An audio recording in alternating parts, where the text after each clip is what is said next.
Hello guys, रेखा coaching classes में आपका स्वागत है।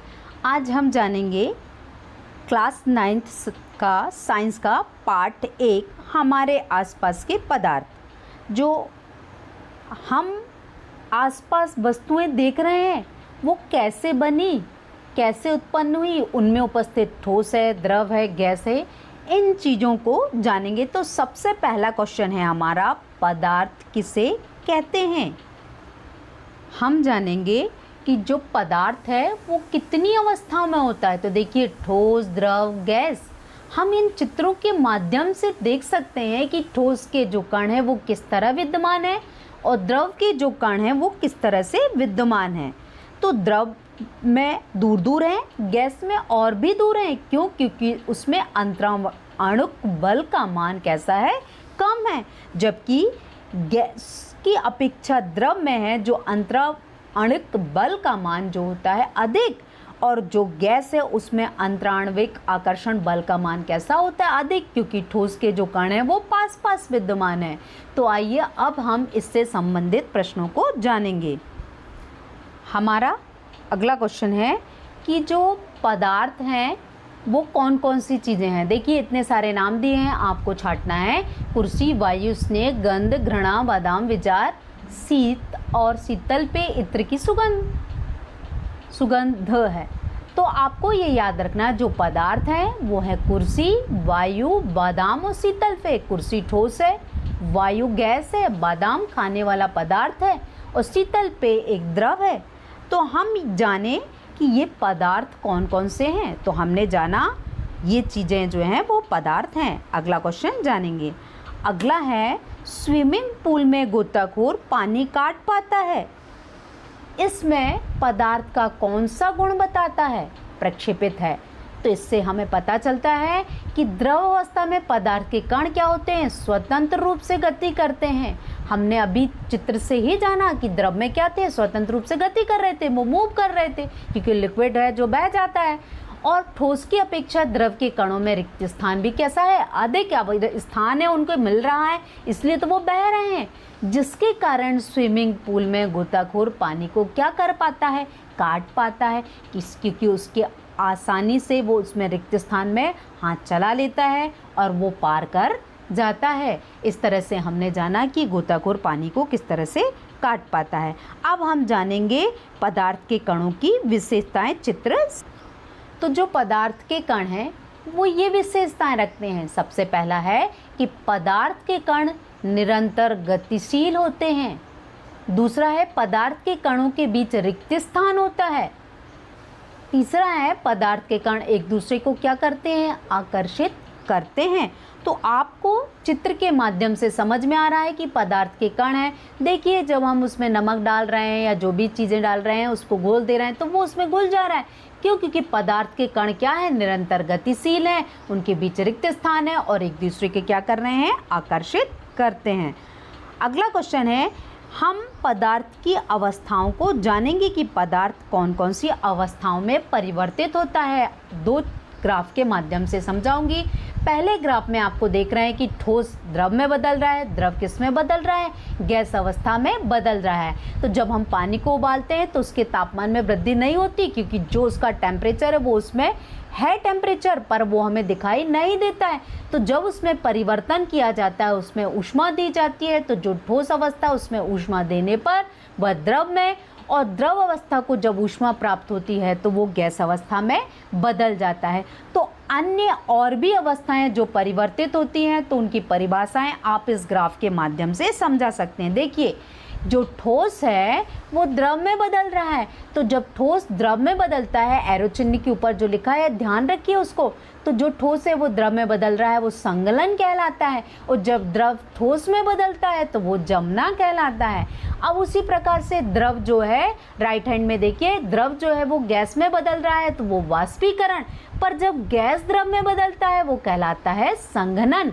पर यहाँ पे नीचे की तरफ हम आधार में आ जाते हैं, गैस में बदलता है या गैस ठोस में बदलता है, दोनों ही जो उत्क्रमणी प्रक्रिया है वो कहलाती है ऊर्ध्वपातन।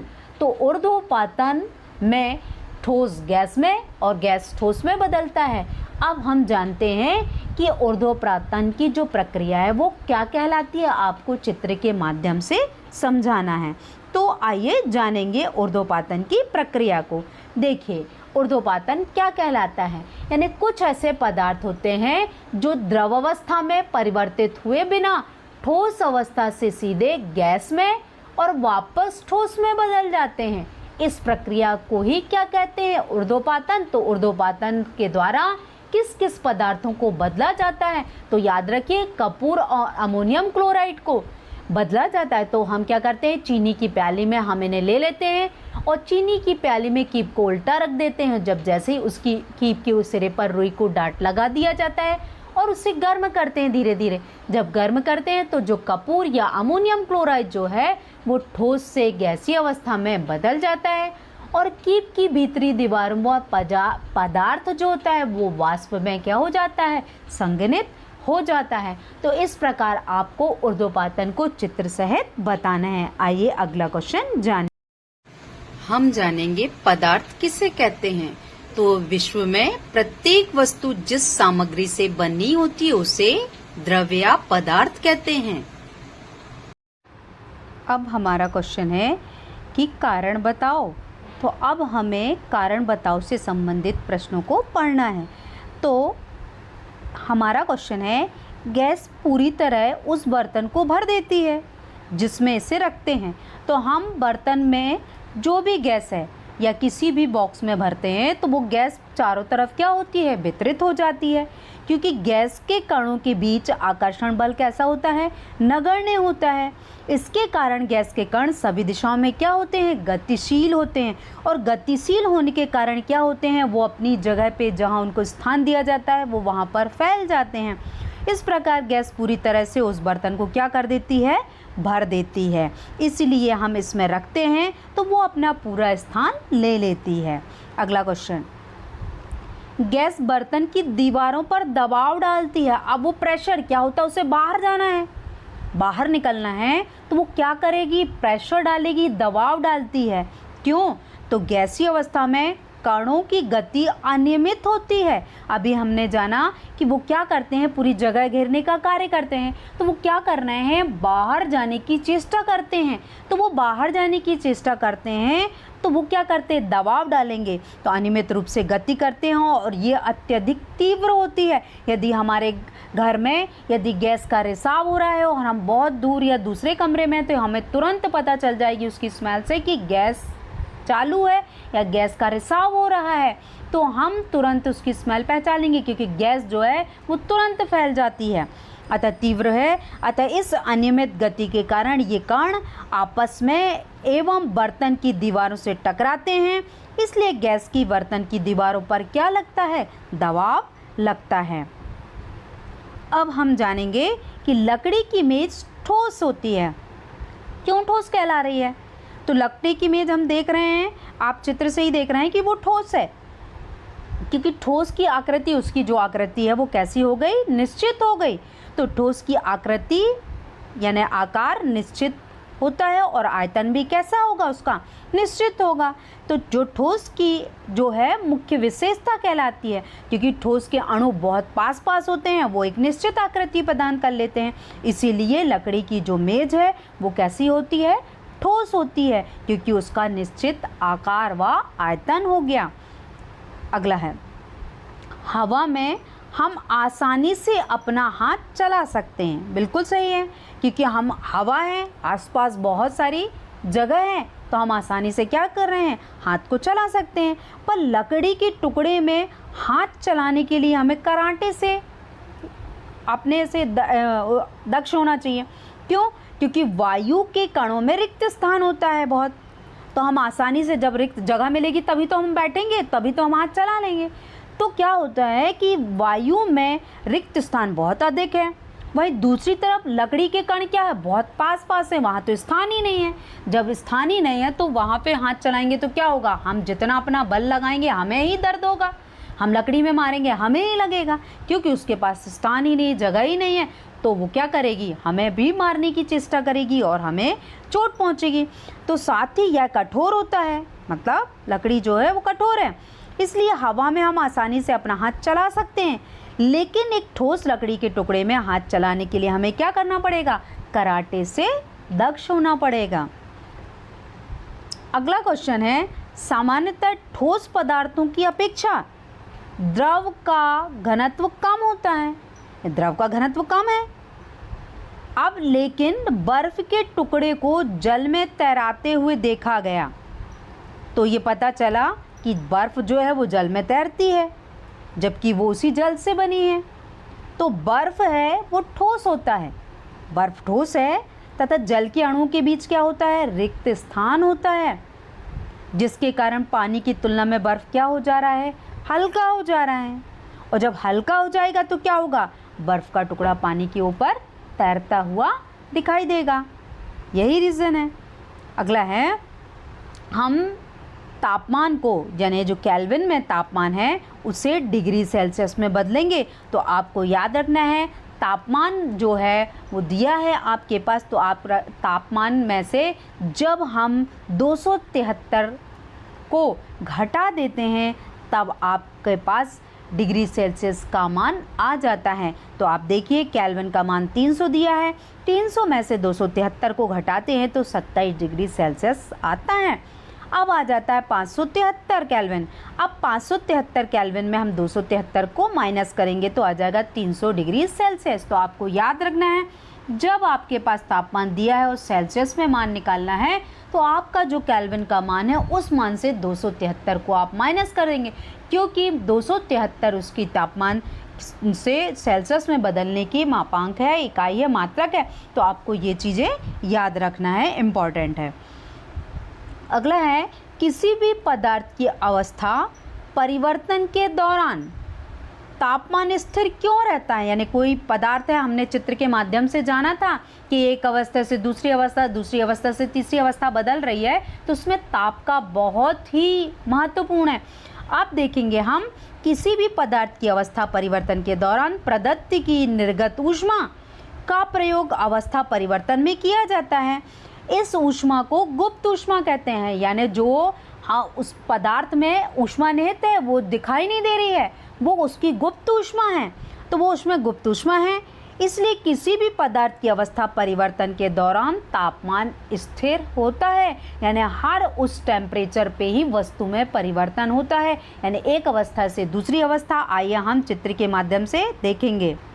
ये देखिए, ठोस द्रव में, द्रव गैस में और गैस ठोस में बदल रहा है, तो एक निश्चित तापमान मिलता है तभी ये अवस्थाओं में क्या होता है, परिवर्तन होता है। आप ये याद रखिए, 5 अवस्थाएं होती हैं, संगलन, जमना, संघनन, वाष्पीकरण और ऊर्ध्वपातन।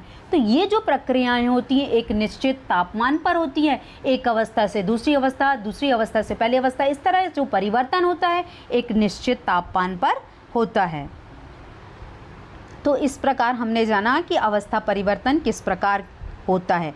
तो आप इस चित्र के माध्यम से भी बता सकते हैं या आप सिर्फ आंसर लिख के भी बता सकते हैं। मैं आपको इस तरह से समझा रही थी कि आपको आंसर बहुत इजी वे में याद हो।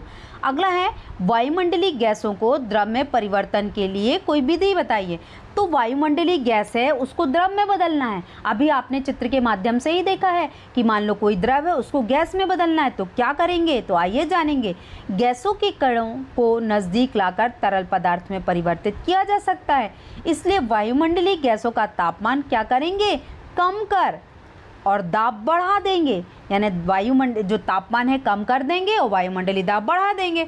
जैसे ही दाब बढ़ जाता है तो क्या होता है, वह द्रव में परिवर्तित हो जाता है। तो हम आसानी से गैस को द्रव में और द्रव को गैस में परिवर्तित कर सकते हैं। आपने अभी चित्र के माध्यम से भी जाना। अगला है, गर्म शुष्क दिन में कूलर अधिक ठंडा होता है। हम देखते हैं सारे घरों में कूलर का उपयोग होता है। क्यों होता है, क्योंकि वो ठंडक दे रहा है, नहीं तो कोई इस्तेमाल नहीं करता। तो हमें वो ठंडक दे रहा है, तो वो क्या रीज़न है, क्यों, तो कूलर अपने आसपास की क्या करता है, नमी को बढ़ा देता है और वायु में उपस्थित जल के कणों का आसपास की ऊष्मा से वाष्पीकरण होता है। अब गर्म शुष्क दिन में वातावरण में क्या होती है, नमी का स्तर बहुत कम होता है। अब गर्मी बहुत है तो आसपास नमी कैसे होगी, क्योंकि सूर्य क्या करता है, जितनी भी आसपास पानी है उस हीटिंग को क्या करता है, अपनी ओर आकर्षित कर लेता है और आसपास नमी नहीं होती है।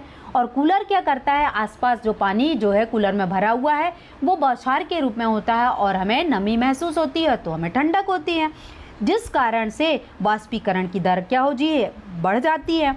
अब बढ़ने से क्या होता है, वाष्पीकरण तीव्र दर के कारण कूलर अच्छी तरह से काम करता है, इसलिए हमें जो गर्म शुष्क दिन में क्या होता है, कूलर अधिक ठंडा या अधिक ठंडक प्रदान करता है। तो आपको ये याद रखना है, आसपास के वातावरण में उपस्थित नमी के कारण हमें ठंडक महसूस होती है। बरसात के दिनों में देखो पानी गिरता है और हमें ठंडा लगता है क्योंकि आसपास क्या है, नमी है। तो जब नमी नहीं होगी तो हमें आसपास ठंडा नहीं लगेगा। और गर्मी में क्या होता है, बहुत अधिक तेज़ धूप होती है और शुष्क वायु होती है, इसलिए हमें बहुत अधिक गर्मी लगती है। आइए अगला क्वेश्चन जानेंगे। अगला है वेरी इंपॉर्टेंट है, गर्मियों में हम घड़े का जल ठंडा क्यों होता है। अभी तो हम देखते हैं कि हम फ्रीज़र से जो पानी है उसका पी लेते, पर पुराने समय में और आज भी बहुत सारे लोग हैं घड़े का पानी यूज़ करते हैं जो बहुत ही शुद्ध होता है। तो मिट्टी के घड़े में क्या होते हैं, छोटे छोटे छिद्र। आप देखिए मिट्टी का जो घड़ा बना हुआ उसमें से पानी रिस रहा है, तो वो जो पानी रिस रहा है तो क्यों रिस रहा है, क्योंकि उसमें छोटे छोटे छिद्र होते हैं। हम अपने घरों में भी देख रहे हैं कि घड़ा होता है, वो घड़ा क्या करता है, पानी जो है वो बाहर की ओर निकालता है और जो बाहर की जो वायु है, ठंडी वायु है, उसे एब्जॉर्ब करता है, अवशोषित करता है। क्यों, क्योंकि मिट्टी के घड़े में छोटे छोटे छिद्र हैं जिसके द्वारा घड़े में उपस्थित जल वाष्पीकरण होता है और वाष्पीकरण के घड़े में जो कारण है वो रखा जो जल है वो क्या हो जाता है, ठंडा हो जाता है। इस कारण क्या होता है, हमें गर्मियों में जो जल है वो ठंडा महसूस होता है और ठंडा लगता है, क्योंकि घड़ा ऐसी क्रिया क्या कर रहा है, ऊष्मा को अवशोषित करके, ठंडी ऊष्मा को अवशोषित करके पानी को ठंडा करने का कार्य करता है। अगला है एसीटोन, पेट्रोल और इत्र। ये हमारे हथेली में ठंडक देते हैं। ठंडक क्यों देते हैं, तो क्या रीज़न है, तो एसीटोन, पेट्रोल और इत्र कम तापमान पर वाष्पीकृत हो जाते हैं, यानी जरा सा भी उसको तापमान मिलेगा और तुरंत वेपोराइज्ड हो जाएंगे, भाप बन जाएंगे। यदि जरा भी खुला छोड़ दें तो वो भाप बन के उड़ जाएंगे। तो जब कोई एसीटोन, पेट्रोल या इत्र हथेली पर डालता है तो इसके कारण हथेली या उसके संपर्क से जो ऊष्मा क्या है, अवशोषित हो गई। अब जैसे ही उससे अवशोषित हो गई तथा वाष्पीकृत भी हो गई तो हमें क्या होता है, हमारी हथेली ठंडी महसूस होती है। तो यही रीज़न है कि पेट्रोल या एसीटोन या इत्र होता है वो क्या करता है, हमारे हाथ की ऊष्मा को अपने साथ वाष्पीकृत कर देता है और हमें क्या करता है, ठंडक महसूस करा देता है। अगला है कप की अपेक्षा प्लेट में, यानी अगर हम देखें जो चाय है या दूध है, यदि हम कप में गर्म किया है और कप में अगर पी रहे हैं तो हमें अधिक समय लगेगा, पर यदि वही दूध या चाय जो रहती है वो हम प्लेट में डाल के पिए तो हम आसानी से जल्दी ही पी लेंगे। क्यों, क्योंकि क्या होता है, जो ऊष्मा है वो प्लेट में जो है वो पूर्ण रूप से वितरित हो गई, उसे पर्याप्त स्थान मिल गया, क्योंकि गैस क्या होती है, तुरंत वेपर बन के उड़ने लगती है और उसे क्या कर देती है, चाय को या दूध को ठंडा करती है। तो कप की अपेक्षा प्लेट में द्रव अधिक सतह के क्षेत्र में होता है, इसलिए कप की अपेक्षा प्लेट में तेजी से क्या होती है, वाष्पीकृत होता है और जल्दी ठंडा हो जाता है। इस प्रकार कप की अपेक्षा प्लेट से हमें गर्म दूध या चाय क्या होते हैं, आसानी से पी लेते हैं। अगला क्वेश्चन जानेंगे। देखिए आप देख रहे हैं चित्र के माध्यम से, चित्र में प्याली में जो रखी है वो चाय वो ठंडी हो जा रही है शीघ्रता से, और जो प्याली में रखी है वो क्या है, तीव्र गति से ठंडी नहीं होगी, उसे क्या होगा, ठंडा होने में वक्त लगेगा। अगला है गर्मियों में हम किस तरह से कपड़े पहनते हैं, तो हम नॉर्मल वे में बता देंगे, हम सूती या लाइट कलर के कपड़े पहनेंगे। तो क्यों, क्या रीज़न है, तो गर्मी में हम सूती कपड़े पहनने चाहिए क्योंकि यह पसीने का अच्छा अवशोषक होते हैं। क्या याद रखिए, सूती जो होते हैं, कॉटन के जो होते हैं या लाइट वेट के जो कपड़े होते हैं वो ऊष्मा के अच्छे अवशोषक हैं, यही पॉइंट आपको याद रखना है। तो सूती कपड़े में पसीना अधिक अवशोषित होता है, ये वायुमंडल में आसानी से वाष्पीकृत हो जाता है और वाष्पीकरण की प्रसुप्त ऊष्मा के बराबर ऊष्मीय ऊर्जा हमारे शरीर में क्या हो जाती है, अवशोषित हो जाती है, जिससे हमें बहुत ही अच्छा और ठंडक महसूस होती है। देखिए, हम इस तरह से ये कॉटन या लाइट कलर के कपड़े पहनते हैं, जिससे हमें क्या होता है, ठंडक का अनुभव होता है। इसीलिए हमें गर्मी में क्या करने चाहिए, लाइट कलर के कपड़े या सूती कपड़े पहनने चाहिए। अब अगला क्वेश्चन है हमारा वेरी इंपॉर्टेंट, ठोस द्रव गैस में अंतर, जो एग्जाम में पूछा जाता है। तो आइए हम पहले चित्र के माध्यम से जानेंगे कि ठोस द्रव गैस है वो किस तरह से अपनी अवस्था को दर्शाते हैं। देखिए, ठोस द्रव गैस, ठोस में आप देख रहे हैं चित्र के माध्यम से कि वो अणु बहुत ही पास और निश्चित आकृति, निश्चित अवस्था प्रदान किए हुए हैं, यानी उनकी अवस्था बिल्कुल निश्चित है। पर द्रव में देखिए थोड़ी सी अवस्था, उनके बीच में रिक्त स्थान है, और गैस में और अधिक, बहुत क्या है, गैस के जो कण हैं कुछ ही हैं और वो फैले हैं वितरित रूप से। आइए दूसरे चित्र से भी जानेंगे। अब देखिए, ठोस में जो कण है वो जो क्या है, बिल्कुल व्यवस्थित रूप में है। पहला जो दिख रहा है वो व्यवस्थित रूप में है, और द्रव में है जो थोड़ा फैले हुए हैं। और अब हम जब गैस में देख रहे हैं तो वो और ज़्यादा फैले हुए हैं। तो अब हम जानेंगे कि ठोस द्रव गैस क्या अलग अलग अपनी आकृति और गुणों को दर्शाते हैं। आइए अब हम अंतर से जानेंगे। पहला अंतर, ठोस का आयतन एवं आकार निश्चित होता है, हमने चित्र के द्वारा जाना अभी। और द्रव का क्या होता है, आयतन निश्चित लेकिन आकार अनिश्चित होता है। और गैस का आयतन व आकार दोनों ही अनिश्चित होते हैं। दूसरा है, ठोस के अणुओं के बीच अंतर आणविक जो बल है वो न्यूनतम होता है, आपने अभी देखा।